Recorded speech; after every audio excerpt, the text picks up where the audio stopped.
Hello, and welcome to Always with Awareness. I'm Awa Loudmouth. And I'm Douglas Loudmouth.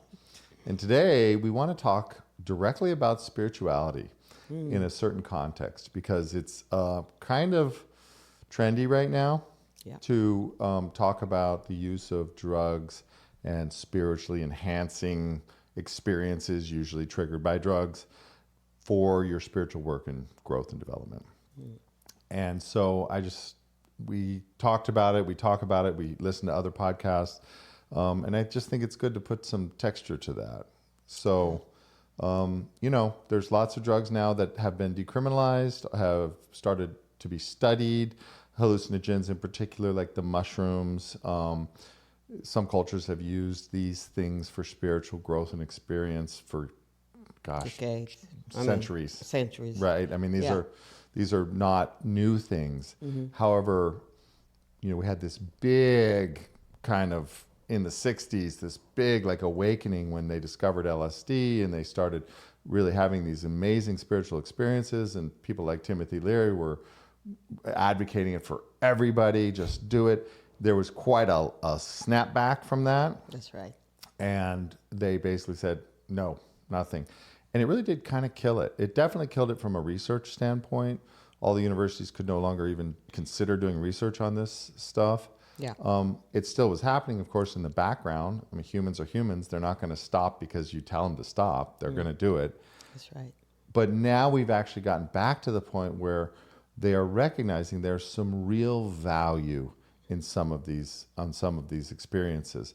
So there's ketamine clinics now. There's mushroom therapy that people are doing in a clinical lab setting. There's some shows on Netflix and other streaming platforms that talk about the drugs in terms of spiritual growth, and it's reviving. So we think now is a good time to talk about it because it's there, and so if it's there, we need to deal with it. We need to deal with it. So give me your take on it. What do you think?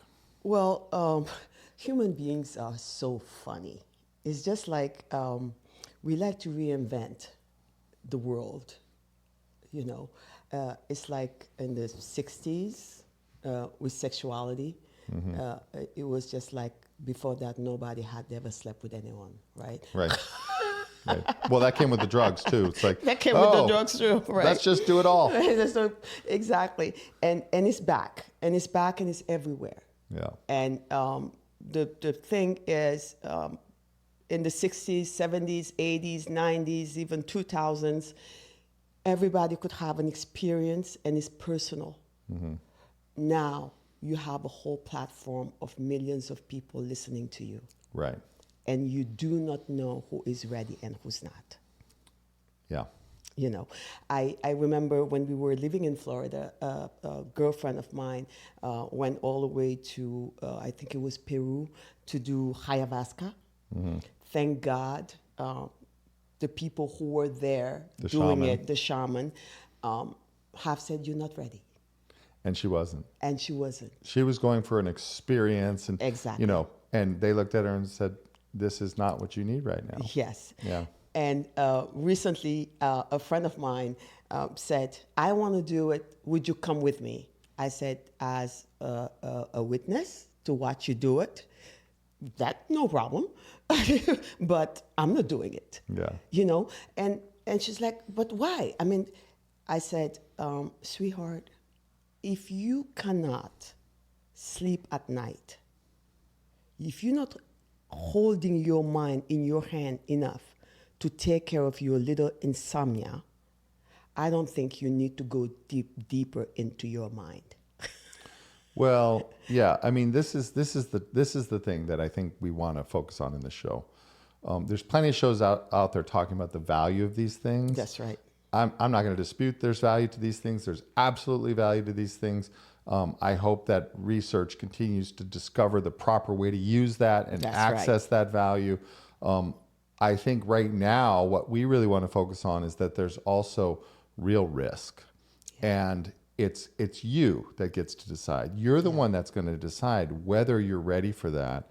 And sometimes you're not capable of deciding that because of the very thing that you're trying to resolve And so a bad experience can set you back further than you Absolutely. already are. And that's where I was going with that. It's just to know, just like the Course of Miracles said, it's not everybody that can heal themselves with their mind. Yeah. And to go into your mind with not the right tools, not being ready, could be really detrimental to who you are. So that's why we're talking about it. And I personally wanted to really have this conversation because I see how in Instagram, some big coaches are saying, it changed my life. This is where I'm at today. If I can do this, is because, but I'm like, wow, you're not aware of everybody who's looking up to you. It's not people who are ready. Well, I think we need more conversation about what makes you ready. Exactly. And less conversation about, oh my God, this is the most amazing thing that's ever happened. Yes. And now, frankly, it's easier to access these drugs because of the decriminalization of some of them in some places, because of the more social acceptance that they have. I mean, marijuana, for example, is legalized in, God, half the states. Going to be all of them eventually. And so, and I'm not making a judgment of right or wrong about that. Okay. And if you think that's an interesting statement, then listen to the listen to the podcast on Stop Making Things Right or Wrong. Yeah. It's not right or wrong. There is no right or wrong to this. But the workable, unworkable thing for your personal life is very important for you to consider because, That's right. because I can tell you that unfortunately, a lot of people are getting access to this at an age at which they're just not ready. If you start, for example, using any kind of drugs, whether it's alcohol or marijuana or any of the harder stuff, at a very young age, teenager, 14, 15, 16, your brain is not fully developed. It won't be fully developed till you're about 25 years old. And when you start using substances that need certain receptors, THC receptor or alcohol receptors, then your brain goes, oh, we're doing this? Great, I'll make more receptors. Like your brain is very accommodating. Yeah. Your body is very accommodating. Say, okay, great, more receptors, more receptors. We're getting a lot of this stuff. We better make a lot of receptors. Yes. What happens though, if you do that before your brain is fully developed, you're going to live with those receptors your whole life. And so the head of the Toronto Addiction Clinic made a statement.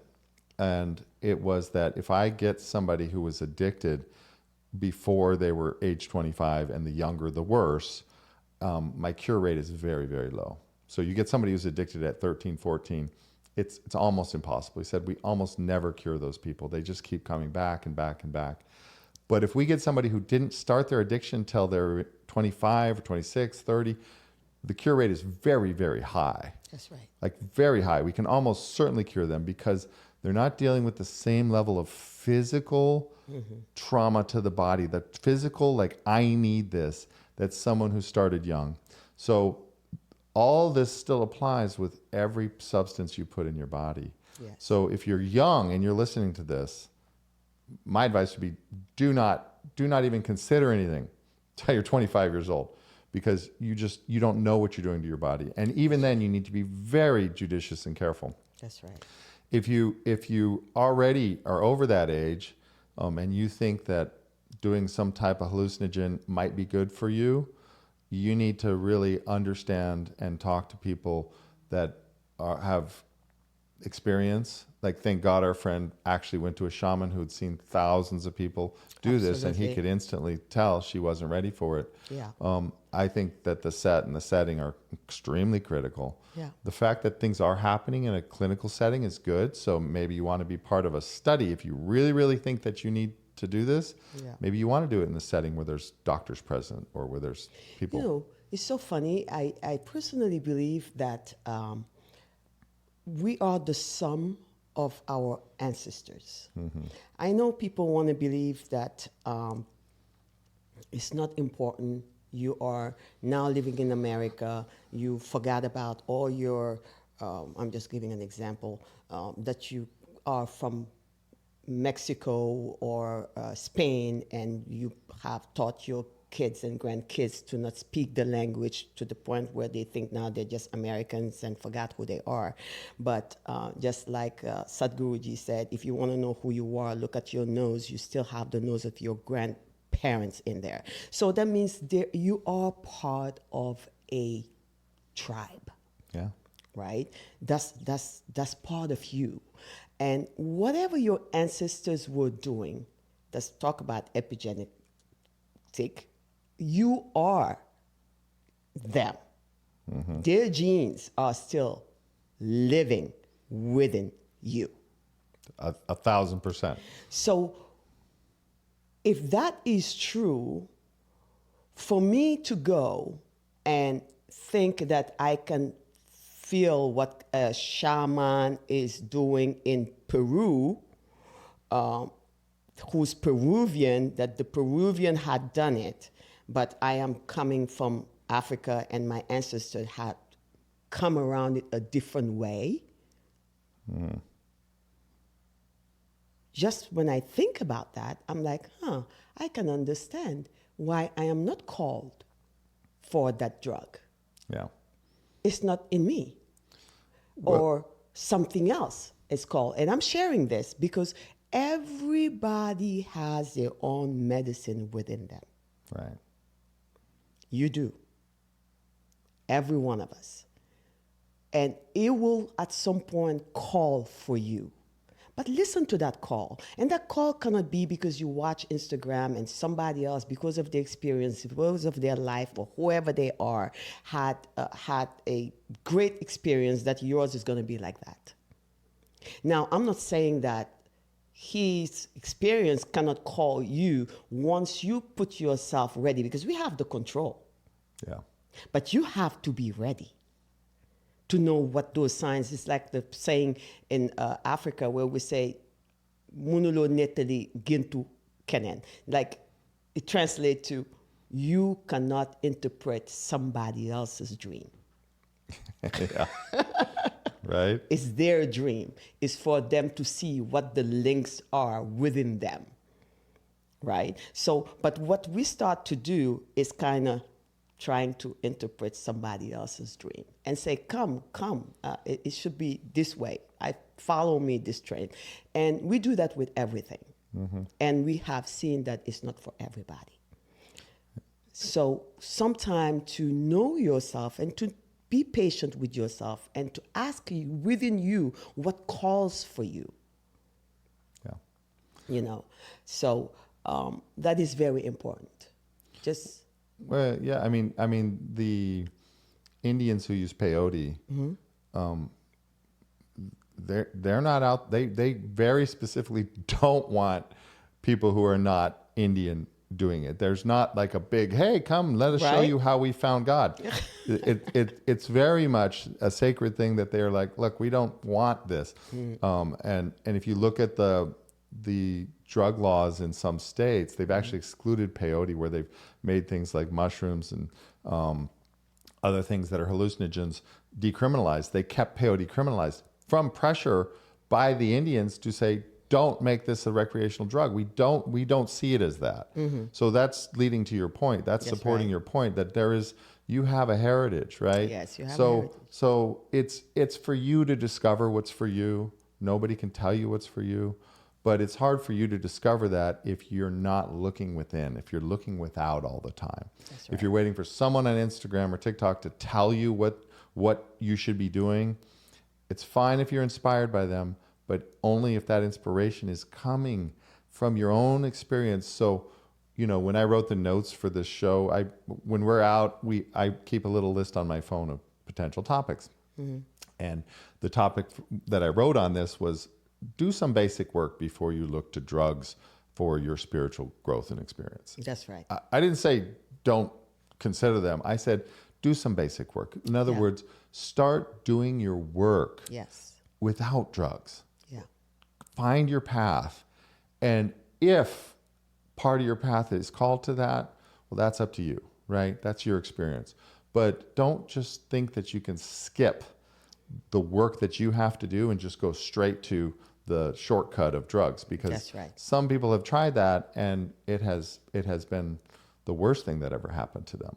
They have had incredibly detrimental experiences, and in some cases life-altering, where they couldn't come back. That's right. So it's not a joke. This is something to take very seriously, and you'll know the answer. You know the answer, but you have to get some basic work done. You have to, find your own spirituality, and yes, maybe you want to look to your traditions. Exactly. And the goal. What is your goal? Really? And like I was sharing earlier, my friend is like, for insomnia. I'm like, you don't go do ayahuasca to heal insomnia. Yeah. If already your own thought, you are scaring yourself with your own thought to the point of not being able to sleep, ayahuasca is not going to stop those thoughts. If anything, it can make it more alive. Oh, yeah. You know what I mean? So it's like there is a basic work to be done before calling for a drug, any kind of drugs, whatever drugs it is. I think that in line with you saying that scientifically proven that if you start at age before 26, there is no chance for you to redeem yourself maybe. And if after 25, there is a chance for you to really redeem yourself. What it says is time is of the essence here. You cannot rush it. There is a time, there is a preparation time for you to access any kind of substance outside of you for it to heal you. It's like giving a 6 aspirin to a toddler. Would you do that? No. No. Even though you know it can stop your headache, but you would not give that dose to a toddler. It's the same. Yeah. And the same toddler at 15 won't ask you for your opinion to go get the aspirin. Mm-hmm. So it's the same with drugs that are outside of yourself. If you have insomnia problem, if you have anxiety problem, if you have whatever you have, start to work with it, the basics already. Where am I seeing right and wrong? Where am I judging too much? Where am I, next? Where am I angry? Mm-hmm. Where am I not forgiving? Where am I not grateful? Those are the questions that are the basic questions of life that if you do not answer that, wherever else you do, it's just to make yourself more afraid. Well, think about it this way. If you know nothing about a subject and you go into some experience, you know nothing about horses, and you go to a clinic on horses, you'll learn a little something about horses. But you're not going to have very good questions because you don't even know what challenges you've run into. You're not going to be able to understand that. Okay, or cooking, right? You go to a cooking thing, you're not a cook, you've never ever even seen a kitchen, and you go to Italy and you go to a chef school there, you might pick something up, but you're not going to learn a lot because you haven't done the work necessary to even have the questions that would enlighten you. You're trying to figure out something, and you can't figure it out if you've done no basic work.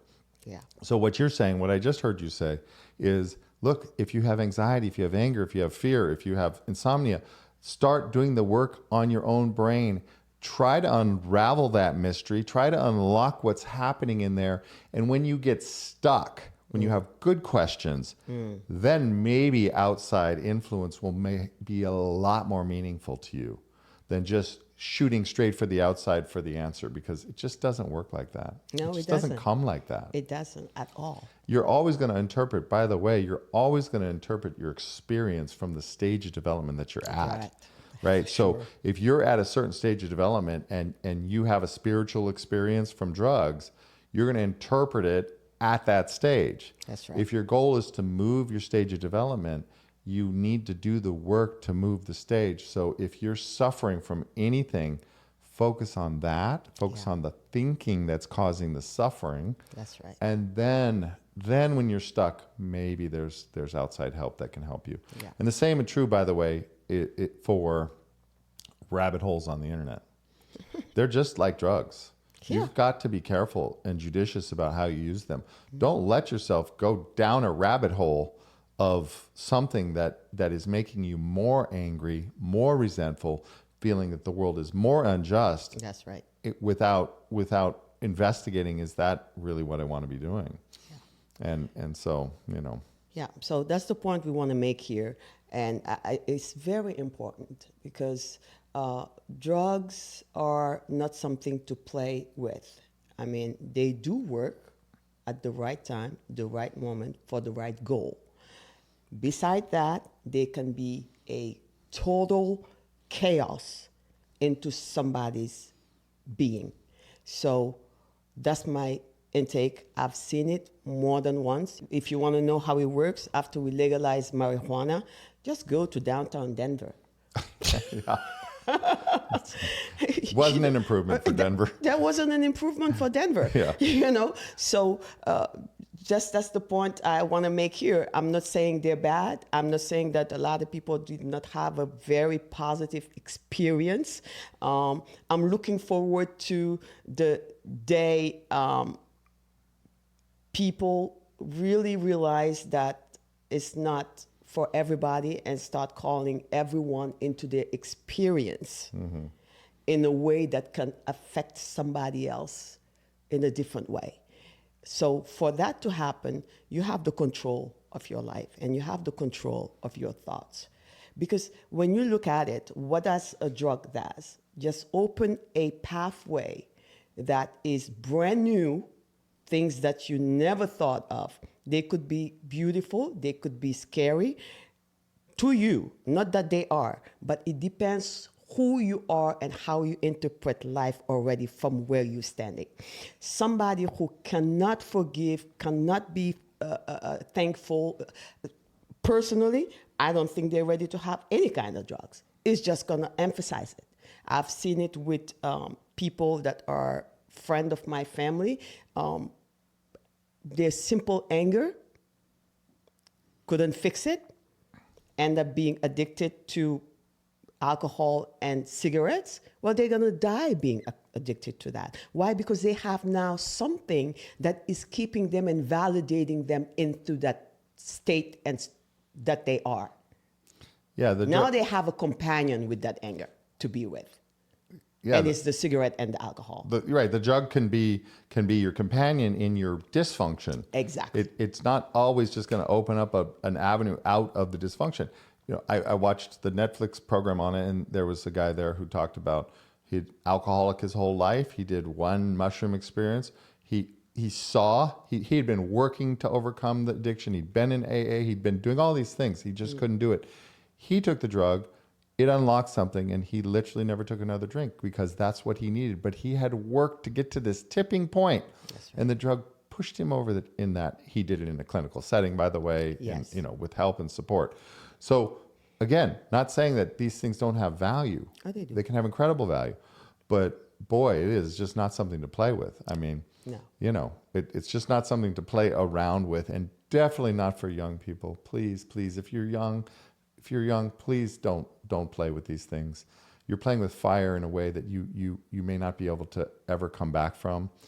Alcohol, number one, please don't start drinking.